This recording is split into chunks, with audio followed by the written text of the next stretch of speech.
करके आया हूं, तो डॉक्यूमेंट्स पर बात करूंगा। चलो, यूपी पुलिस भर्ती जरूरी चीजें। मूल निवास प्रमाण पत्र कब का बना हुआ होना चाहिए? कब का बना हुआ होना चाहिए मूल निवास प्रमाण पत्र? तो बच्चों, ये बहुत ज्यादा बच्चों को डाउट है। पहली बात तो बता दूं, मूल निवास इसलिए बनता है, डोमिसाइल सर्टिफिकेट अंग्रेजी में इसको बोलते हैं, एक ही बात है, डोमिसाइल मूल निवास, डोमिसाइल मूल निवास। तो ये जो है अदर स्टेट वाला कोई बच्चा अगर फॉर्म भरे तो उनको मूल निवास की जरूरत नहीं है। मूल निवास ये प्रमाणित करता है कि आप उत्तर प्रदेश के ही मूल निवासी हैं, इसलिए अब आपको आरक्षण दिया जाए। ठीक है, आरक्षण का फायदा लेने वाले बच्चों को ही मूल निवास चाहिए। अगर कोई यूपी का बच्चा जनरल का है, जनरल कैटेगरी का, वो ईडब्ल्यूएस का भी फायदा नहीं लेता, वो बीसी का भी नहीं, एससी का भी नहीं, एसटी का भी, वो कोई आरक्षण का फायदा नहीं लेता है, तो उसको मूल निवास की मांगते भी नहीं है। हालांकि वो जनरल में यूपी में है, उसको भी बनवा लेना चाहिए, पर मांगा नहीं जाता जनरल कैटेगरी वालों से, ये पहले भी देखा गया है। ठीक है, अब ये मूल निवास कब तक का बना हुआ हो, ये बहुत सारे बच्चों को कंफ्यूज कर रहा है। बच्चों, नोटिफिकेशन में इसकी कोई बात नहीं है, कोई डेट नहीं है, तो ये पुराना भी वैलिड है, पुराना भी वैलिड होता है। ठीक है, कब तक का भी बना हो वो चल जाएगा, ये पुराना भी वैलिड है, इसमें कोई डेट किसी तरह की नहीं लिखी गई है। अब बात करते हैं, हालांकि बच्चों पिछली बार मुझे खूब अच्छे से याद है 2018 की भर्ती जब चली थी, तो मूल निवास प्रमाण पत्र वहां भी ऐसे ही लिखा गया था, और जो आपका जाति प्रमाण पत्र है उस पर एक निश्चित डेट दी गई थी। लेकिन क्या है कि जो आपके जो बूथ बनाए जाते हैं डॉक्यूमेंट्स चेकिंग के टाइम पर, डीवीपीएसटी के टाइम पर, तो वहां बहुत तरह के माइंडसेट के लोग होते हैं, उनको पूरी जानकारी भी नहीं होती, वो ना नोटिफिकेशन पढ़ना चाहते हैं, ना वो किसी की सुनते हैं ना मानते हैं। तो ऐसे कुछ सनकी लोग उनमें हो जाते हैं, तो वो ना तो आपकी सुनेंगे ना मानेंगे, कुछ भी कर लीजिए। तो उस स्थिति से बचने के लिए फिर भी मैं सलाह दूंगा, अगर आप जाति प्रमाण पत्र बनवाने जा रहे हैं तो मूल निवास भी साथ में बनवा लेंगे तो बुराई नहीं है, अगर बन पा रहा हो तो। बाकी उनसे निपटने के और तरीके हैं, कोर्ट है, सब कुछ है, पर उस तक कोई जाना नहीं चाहता, इसलिए सेफ सिक्योर साइड मूल निवास भी बनवा के रख लीजिए अगर बन पा रहा है तो, वरना तो चलेगा ही। मैंने बताया 1% केसों में ऐसी दिक्कतें आई थी, जाति प्रमाण पत्र की डेट दी थी और उस पर उसकी डेट का मूल निवास वो मांगने लग गए थे, मूल निवास दो इसी डेट का। बच्चों ने कहा भी, पर जब इतना ऑनलाइन सिस्टम भी नहीं था, हम लोग भी एकजुट नहीं थे, सीधा ये कहें कि ना यूट्यूब पे बहुत सारे लोग टच में थे, तो उस टाइम पे बातों को उठा पाना मुश्किल था। आज के टाइम में ऐसी समस्या मेरे ख्याल से नहीं आएंगी।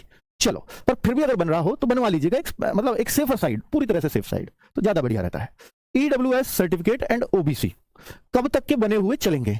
बच्चों, ईडब्ल्यूएस सर्टिफिकेट और ओबीसी सर्टिफिकेट इन दोनों की एक सा ही कर दिया इन्होंने। हालांकि ऐसा होता नहीं है, ओबीसी 3 साल पुराना भी चल जाता था, बट इस बार ओबीसी और ईडब्ल्यूएस दोनों ही एक जैसे कर डाले इन्होंने। 1 अप्रैल 2023 के बाद का, प्लीज चेक कर लीजिए सब लोग, इसके बाद का बना हुआ होना चाहिए।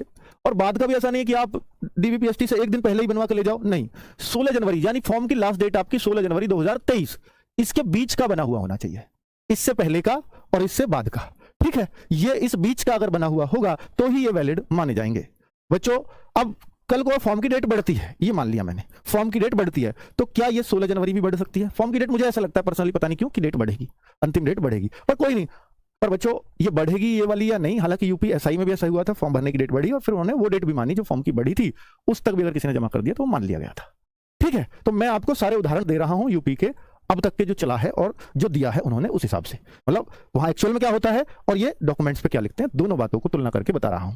एडब्ल्यूएस के साथ आय प्रमाण पत्र भी जरूरी है क्या? ये बहुत सारे बच्चे डाउट में हैं कि क्या सर ईडब्ल्यूएस बनवाएंगे तो आय प्रमाण पत्र भी यहां पर चाहिए होगा? तो बच्चा, आय प्रमाण पत्र आपको ईडब्ल्यूएस बनवाने के लिए चाहिए। जब आप ईडब्ल्यूएस बनवाने जाओगे तो आपके पटवारी जो है आय प्रमाण पत्र आपसे मांगता है, 8 लाख से साल की सालाना आय कम होनी चाहिए तो आपका ये बनता है ईडब्ल्यूएस, अगर नहीं है तो नहीं बनता। लेकिन वो तो इसको बनवाने के लिए चाहिए, लेकिन यूपी पुलिस को ये नहीं चाहिए आय प्रमाण पत्र, उसको सिर्फ ईडब्ल्यूएस सर्टिफिकेट चाहिए।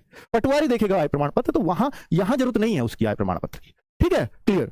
एससी एसटी के सर्टिफिकेट कब तक के बने हुए चाहिए, ये भी बहुत सारे बच्चों को डाउट है। तो भाई, ये भी आपके पुराने वैलिड हैं, ये भी पुराने वैलिड हैं, कितना भी पुराना हो ये वैलिड माना जाएगा, क्योंकि इसमें क्रीम लेयर और नॉन क्रीम लेयर का चक्कर नहीं होता, ओबीसी में ये होता है। इस वजह से ओबीसी नया नवेला मांगते हैं सब लोग। और ईडब्ल्यूएस में कभी आपकी साल इनकम बढ़ गई हो 8 लाख से ज्यादा, इसलिए ईडब्ल्यूएस हर फाइनेंशियल ईयर का चाहिए। ठीक है, नया मांगा जाता है, तो उनका कारण है मांगने का नया, इसका कोई कारण नहीं है नया मांगने का, इसलिए बच्चों ये पुराने भी वैलिड होते हैं।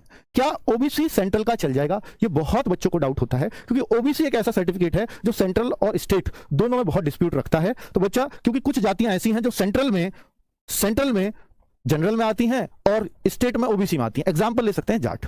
तो बच्चों, यहां पर ओबीसी सेंट्रल का चलेगा या स्टेट का चलेगा? तो भैया सेंट्रल का नहीं चलेगा। क्यों सर? सेंटर के अंदर तो स्टेट भी आ जाएगा, ये बहुत सारे बच्चों के मन में डाउट होता है। पर बच्चों, इन्होंने नोटिफिकेशन में लिखी है लाइन, मैं अभी आपको पढ़वाऊंगा, तो इन्होंने बोला है कि स्टेट का ही मान्य होगा, सेंट्रल का मान्य नहीं होगा। प्लीज आपके पास चेक करिए किसका है। ऊपर तो उत्तर प्रदेश शासन सब पे लिखा रहेगा, लेकिन आप देखिए कि जो आपकी जाति है, जाति का नाम होता है, गुजर हो, जाट हो, राजपूत, जो भी कुछ हो, तो वहां पर उसके आगे लिखा रहता है जाति, और फिर लिखा रहता है कि उत्तर प्रदेश के अंतर्गत या भारत के अंतर्गत। तो under the government of India अंग्रेजी में लिखा रहता है सेंट्रल वाले में, लेकिन जो यूपी स्टेट का है ना, उसमें पूरा हिंदी में, कुछ भी अंग्रेजी में नहीं होता। ये एक पहचान है। बाकी आप उस पर ऊपर उत्तर प्रदेश शासन देख करके ये समझ जाओ कि ये यूपी का है, नहीं, यूपी का ही आपको ओबीसी बनवाना पड़ेगा। एससी एसटी सर्टिफिकेट भी आपको स्टेट के ही बनवाने पड़ेंगे, सेंट्रल के नहीं। तो प्लीज एससी एसटी वाले बच्चे भी इस बात को सुन लीजिएगा, स्टेट के ही ये डॉक्यूमेंट्स आपके पास होने चाहिए। अदर स्टेट के बच्चों के लिए क्या डॉक्यूमेंट्स चाहिए? अदर स्टेट के बच्चों को कोई भी डॉक्यूमेंट्स बनवाने की जरूरत नहीं है, सिर्फ उनको अपना 10th 12th के जो क्वालिफिकेशन सर्टिफिकेट है, सिर्फ वो चाहिए। ठीक है, अदर स्टेट के बच्चे को ना तो डोमिसाइल चाहिए अपने स्टेट का निवास का, ना उनको ओबीसी, ना एससी, ना एसटी, क्योंकि वो तो जनरल में ही काउंट होंगे, उनको कोई कागज पत्र बनवाने की जरूरत नहीं है। आगे बात कर लेते हैं 10th 12th या आधार कार्ड में डिटेल्स में कोई करेक्शन है तो कई सारे बच्चे कहते हैं सर मेरे आधार कार्ड में ये नाम है, 10th 12th में ये है। कई बच्चे कहते हैं सर 10th में ये नाम है, 12th में कुमार नहीं लगा मेरे नाम के आगे, या स्पेलिंग में थोड़ा करेक्शन हो गया, फादर के नाम में, मदर के नाम में। बच्चों स्पेशली 2-3 चीजें, स्कूल के नाम में हो गया कोई बात नहीं, लेकिन 2-3 चीजें याद रखो, आपके अपने नाम बिल्कुल सही होना चाहिए, आपकी डेट ऑफ बर्थ 10th में जो है वो बिल्कुल वही वैलिड मानी जाएगी। आधार कार्ड पे कुछ भी है तो करेक्शन करा लीजिए, ठीक है। और अगर आपके मदर फादर के नाम में गलती है तो प्लीज उसको भी चेंज करा लीजिए, लेकिन आप जो फॉर्म भरेंगे वही जो 10th पर है एज इट इज वही उतार देना फॉर्म में। बाकी आप सर मेरा 12th में सही है, 10th में गलत है, आप 10th को ही सही मानो, 12th को गलत मानो, 12th को 10th के हिसाब से करा दो, चाहे गलत भी है 10th का, 10th ही सही है अब आपका, 12th का चेंज करा लो और आधार कार्ड पे करेक्शन हो जाता है, आप आराम से उसको भी करेक्ट करा लीजिए, ठीक है, अकॉर्डिंगली, क्योंकि ये चीजें मांगी जाएंगी। तो आप करेक्शन कभी तक भी करवा लीजिए, वो कोई दिक्कत नहीं है, डीवीपीएसटी से पहले आपका करेक्ट हो।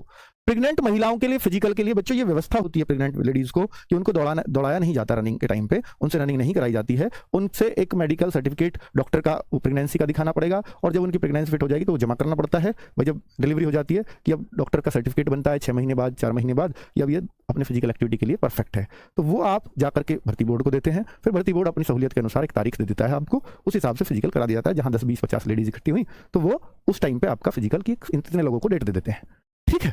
चलिए, बाकी अभी इकट्ठा होने की जरूरत नहीं है, तो फिजिकल जब आपका हो आप सिंगल लेटर ले जाकर उनको दे दीजिएगा, ये एक रूल है। शादीशुदा महिलाओं के डॉक्यूमेंट्स पति के इधर के बनवाएं या पिता के इधर के, ये बहुत बड़ा कंफ्यूजन है। तो बच्चों पति के इधर के आपको कुछ नहीं बनवाना है, सब कुछ, चाहे आपका मूल निवास है, चाहे आपका जाति प्रमाण पत्र है, चाहे कुछ भी है, वो आपको पिता की तरफ के ही चाहिए, पिता की तरफ के ही चाहिए। आपका आधार कार्ड पे एड्रेस पति की तरफ का है वो चल जाएगा, वो कोई दिक्कत नहीं है, लेकिन आपके जाति मूल निवास पिता के ही होने चाहिए।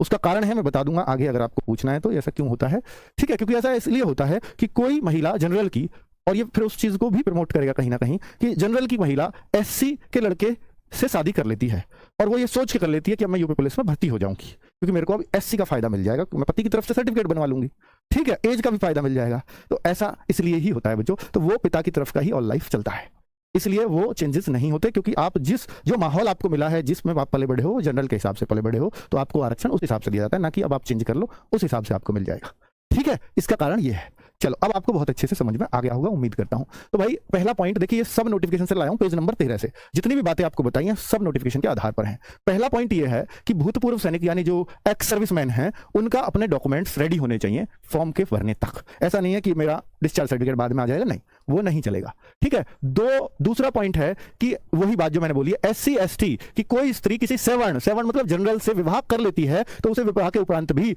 पूर्व में अनुमान्य आरक्षण मिलता रहेगा, यानी जो पहला आरक्षण है वही मिलता रहेगा, जो उसका एससी एसटी की थी तो वही आरक्षण उसको मिलता रहेगा, वो जनरल की नहीं हो जाएगी। और अगला केस यही, यदि कोई सवर्ण स्त्री किसी अनुसूचित जाति यानी कोई जनरल की महिला एससी एसटी के लड़के से शादी कर लेगी तो उसे आरक्षण मिलने लग जाएगा एससी एसटी का, ठीक है। ये बात इन्होंने यहां दोनों बातें स्पष्ट कर दी हैं। अगला पॉइंट है 5वां, उत्तर प्रदेश के जो लोक सेवा बच्चों, ये मैंने बता ही दिया है कि 1 अप्रैल 2023 या उसके बाद का, किंतु इस भर्ती के निर्धारित आवेदन करने की अंतिम तिथि तक निर्गत होना चाहिए, यानी ओबीसी का सर्टिफिकेट 1 अप्रैल 2023 से बाद का, और फॉर्म की लास्ट डेट है 16 जनवरी 2023 से पहले का। फॉर्म की लास्ट डेट बढ़ी तो ऑब्वियसली ये भी बढ़ जाना चाहिए।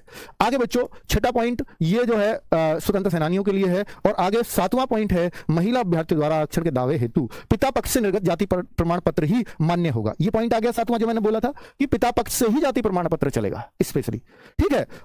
और ये जो 8वां पॉइंट है ये वेरी इंपॉर्टेंट है, सुन लीजिए कि भारत सरकार के अधीन यानी सेंट्रल के पदों पर नियुक्ति हेतु प्रस्तुत किए जाने वाले प्रमाण पत्र, सेंट्रल का प्रमाण पत्र जो होगा के पत्र पर अनुसूचित जाति, अनुसूचित जनजाति व अन्य पिछड़े वर्ग के प्रमाण पत्र मान्य नहीं होंगे। एससी एसटी और ओबीसी के जो सर्टिफिकेट हैं ये स्टेट वाला चलेगा, स्टेट वाला, ये बात नोटिफिकेशन में लिखी है, स्टेट वाला चलेगा, यानी आप कोर्ट भी नहीं जा सकते बाद में, स्टेट वाला चलेगा, सेंट्रल वाला नहीं। ये स्पष्ट रूप से बच्चों अपना चेक कर लेना आज, ठीक है। बहुत बढ़िया से आपको चीजें समझ आ गई होंगी। आगे बात कर लेता हूं, मैं अगली कोई वीडियो लाऊंगा तो आपको दिखा भी दूंगा कि स्टेट की ये पहचान। यदि आप यूपी पुलिस की तैयारी करना चाहते हैं तो आपके लिए एक स्टडी गाइड बुक है जो चक्षु प्रकाशन द्वारा प्रकाशित की गई है। इस बुक में आपको हिंदी, मैथ, रीजनिंग, जीएस सभी टॉपिक एक साथ मिल जाते हैं। आप इस बुक से अपनी तैयारी को बेहतर बना सकते हैं। साथ ही इनके प्रीवियस मॉक टेस्ट भी मिलते हैं जिन्हें आप ऑनलाइन या ऑफलाइन दोनों प्रकार से ले सकते हैं। अगर आपको ऑनलाइन चाहिए तो आपको इसका लिंक डिस्क्रिप्शन बॉक्स में मिल जाएगा। यदि आप ऑफलाइन लेना चाहते हैं तो आपके नज़दीकी मार्केट में ये बुक उपलब्ध है, वहाँ से आप इस बुक को ले सकते हैं। पहचान है, वैसे मैंने आपको पहचान बता दी है, कहीं भी भारत सरकार का जिक्र आपके उस पर नहीं होना चाहिए, और जो सेंट्रल का होता है उस पर भारत सरकार लिखा रहता है अंदर।